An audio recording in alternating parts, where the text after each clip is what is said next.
sampai habis kelas. Dari mana? Telat. Habis kelas. Lama banget, Bang. Gimana, jadi makan nggak? Ayo dong makan apa ya? Nasi goreng. Boleh, ikut aja. Oke, coba aku cari dulu. Apa sih? Kenapa sih garuk-garuk? Ini tempat umum tahu, Jenny. Gatel awal nih loh. Aku nggak tahu nih Gatel kayak nggak mandi aja sih. Ih, tau gak sih, aku tuh udah gak mandi 3 hari. Dan aku tuh gak ada air, airnya mampet. Gunung Kidul kekeringan, nggak ada air. Kok bisa? Bukannya Gunung Kidul daerah pantai? Iya sih, tapi gak tahu. Kok bisa Gunung Kidul kekeringan? Kok bisa ya? Kenapa ya? Kok bisa?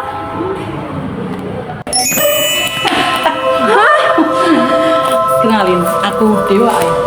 Dewa air? Lihat dari tadi kalian tuh kebingungan ya, kenapa GK itu bisa kekeringan?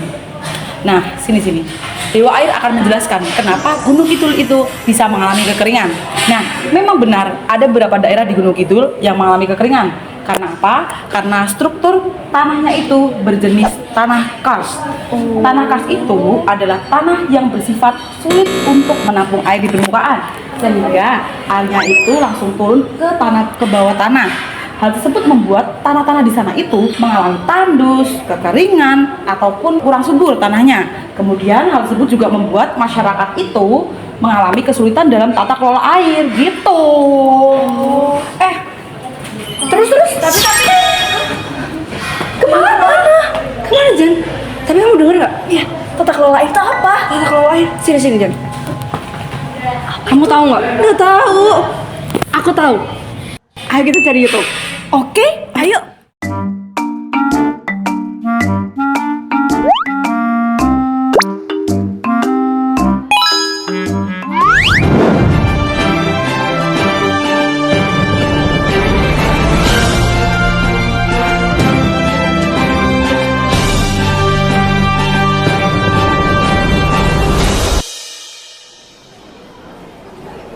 Gunung Kidul mulai kekurangan air Kasus bersih. kekeringan di berbagai daerah ini membuat berbagai pihak khawatir, saudara. Persediaan air tada hujan mereka telah habis sejak berbulan-bulan lalu. Yang menjadi sumber air terakhir juga ikut mengering di bulan Agustus ini. Sangat membutuhkan sekali. Yang nomor 1 itu pokoknya air, Mas. Ya kebutuhan pokok di sini belinya mahal. Halo pemirsa, saya Dewi Niken. Dalam segmen kali ini kita akan membahas tentang kehidupan kita sehari-hari, yaitu tata kelola air. Menurut Siwi, tata kelola air adalah siapa yang menggunakan air, bagaimana air dikelola, dan siapa yang berhak mendapatkan manfaat. Di Indonesia, hal ini telah diatur dalam Undang-Undang Nomor 17 Tahun 2019 dan Peraturan Pemerintah Nomor 30 Tahun 2024 tentang pengelolaan sumber daya air. Namun penerapannya masih ada kendala, salah satunya di Gunung Kidul. Kita akan melihat lebih berdekat bagaimana persoalannya di Indonesia.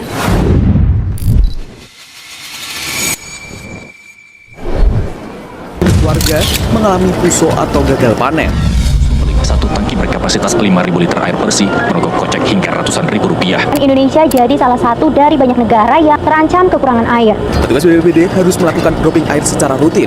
Air bantuan cukup untuk berapa hari? 2 hari. Kekeringan dan musim kemarau bukanlah sebuah bencana yang tidak bisa diprediksi. Ada yang salah dengan mitigasi kita terhadap bencana kekeringan.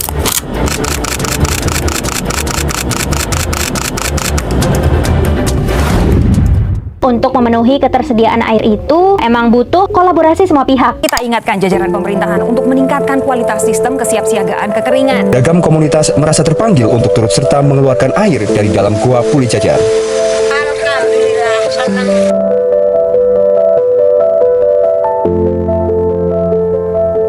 Pemerintah Provinsi Daerah Istimewa Yogyakarta menetapkan status siaga darurat bencana kekeringan.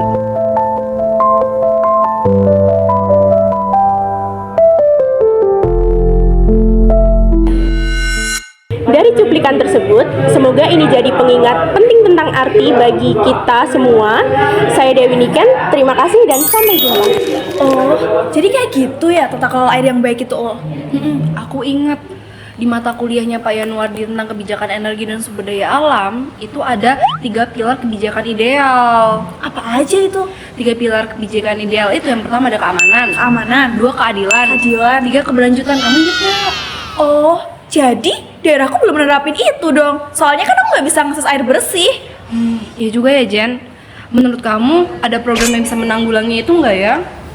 Harusnya sih ada sih, tapi aku nggak tahu. Aku tahu. Ayo kita cari di YouTube lagi. Oke.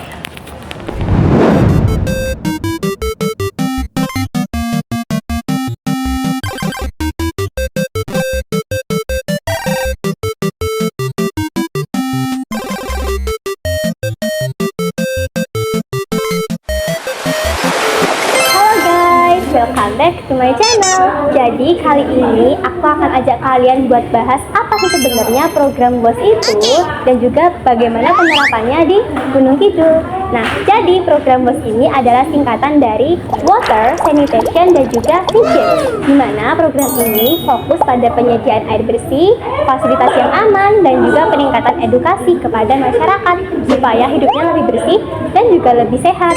Kemudian bahwa program ini juga sering sekali diinisiasi dan juga diadvokasikan oleh lembaga internasional yaitu UNICEF dan juga para pemerintah supaya mendorong akses air bersih. Tujuan dari program ini adalah menyediakan air bersih sehingga dapat dimanfaatkan oleh masyarakat tentunya yang dilanda kekeringan.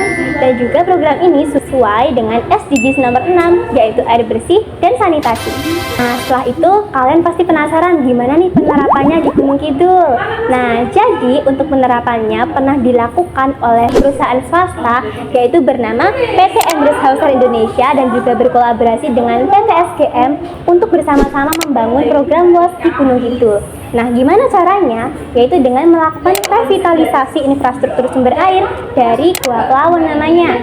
Nah, program ini merupakan wujud dari kolaborasi dari berbagai pemangku kepentingan seperti swasta, pemerintah, dan juga masyarakat dengan memegang perannya masing-masing seperti swasta sebagai inisiator, masyarakat sebagai pengelola yang diberdayakan untuk keberlanjutan dari program tersebut dan juga pemerintah sebagai pemberi dukungan dana dan juga teknis tentunya. Jadi penjelasan singkat mengenai bagaimana program WAS dan juga penerapannya. Untuk menggali lebih dalam, aku panggilkan seorang tamu spesial yaitu seorang aktivis lingkungan yang bernama Mbak Niken. Halo Mbak Niken. Ya, selamat datang Mbak Niken. Oke, kalau gitu langsung aja ya Mbak. Gimana sih kira-kira penerapan di Gunung Kidul terkait program WAS dan apakah sudah efektif? Ya, program WAS sudah efektif ya, dan tujuannya memang untuk mengatasi kekeringan.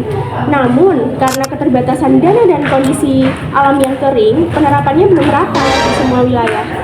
Akibatnya muncul konflik antar warga, seperti perebutan sumber daya air antara dua desa di Gunung Kidul.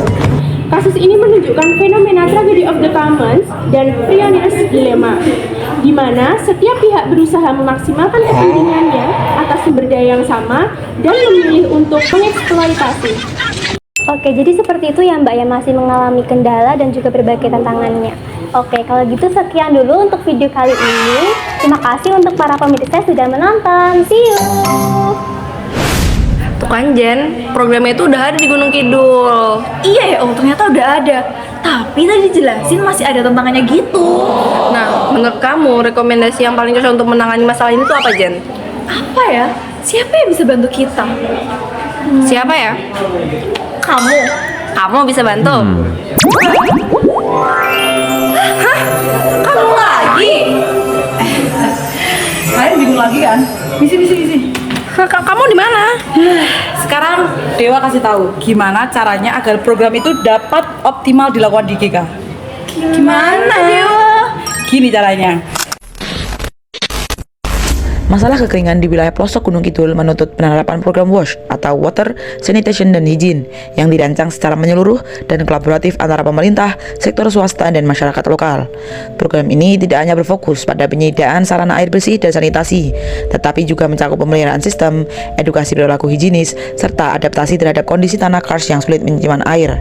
Kolaborasi lintas pemangku kepentingan menjadi kunci agar program dapat berjalan efektif, di mana pemerintah berperan dalam kebijakan, sektor swasta dalam pendanaan dan teknologi, serta masyarakat memastikan kesesuaian program dengan kebutuhan nyata. Pelibatan aktif masyarakat penting untuk menumbuhkan rasa memiliki dan tanggung jawab terhadap fasilitas air. Keberhasilan program WASH akan meningkat jika intervensi yang dilakukan secara terpadu dengan menggabungkan pembangunan infrastruktur, peningkatan kapasitas, dan perubahan perilaku hidup bersih dari masyarakat. Namun, di daerah dengan sumber air terbatas seperti Gunung Kidul, potensi konflik perebutan air sering muncul dan dapat dijelaskan melalui tragedi of the common dan prisoner dilemma. Dalam konteks ini, setiap individu atau kelompok cenderung mengambil air dalam jumlah besar demi kepentingan sendiri, karena menganggap pihak lain juga akan melakukan hal serupa. Akibatnya, sumber air bersama dieksploitasi secara berlebihan tanpa mempertimbangkan keberlanjutan jangka panjang, sehingga semua pihak akhirnya dirugikan. Untuk mencegah hal tersebut, diperlukan aturan yang jelas mengenai hak pakai, sistem distribusi, serta mekanisme pengawasan dan sanksi agar pemanfaatan sumber air berjalan adil dan berkelanjutan. Dalam mengatasi keterbatasan anggaran, kolaborasi pendanaan dapat dilakukan melalui APBD, CSR, dana desa, yayasan, serta partisipasi masyarakat lokal. Kondisi geografis dengan tanah berjenis karst menuntut penggunaan teknologi pompa air besar dan sistem pemanisasi jarak jauh yang memerlukan biaya tinggi. Dalam jangka pendek, pembangunan penampungan air hujan berkapasitas 5.000 liter per dusun dapat menjadi solusi sementara. Sedangkan dalam jangka panjang, perlu dikembangkan strategi pipanisasi terpadu dan sistem distribusi bawah tanah disertai pelatihan pemeliharaan bagi masyarakat. Nah, gitu caranya tuh agar program ini dapat dioptimalkan dilakukan di GK. Gitu loh. Gitu ya Dewa. Iya. Sekarang coba Dewa tanya, apakah kalian pernah melakukan kegiatan-kegiatan yang membuang-buang air?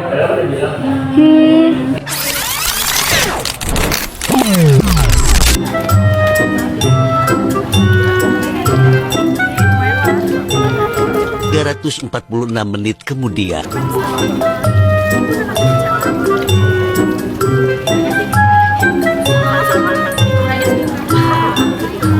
Delapan jam kemudian.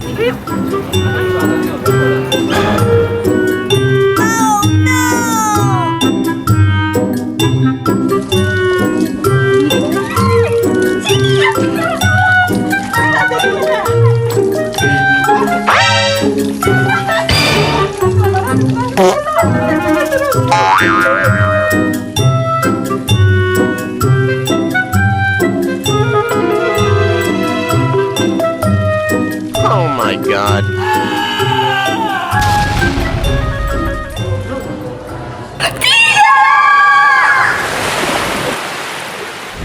Air adalah sumber kehidupan.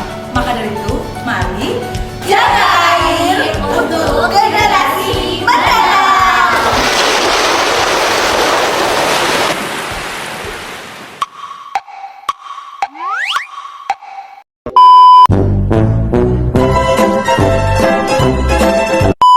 Satu.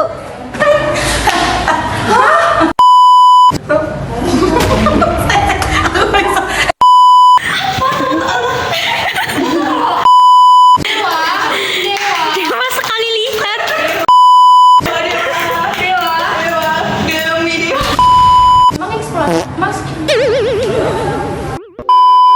Ayo, balarin gue. Ayo kita cari Google. Ayo cepet. Ayo kita cari YouTube. Terus, tapi.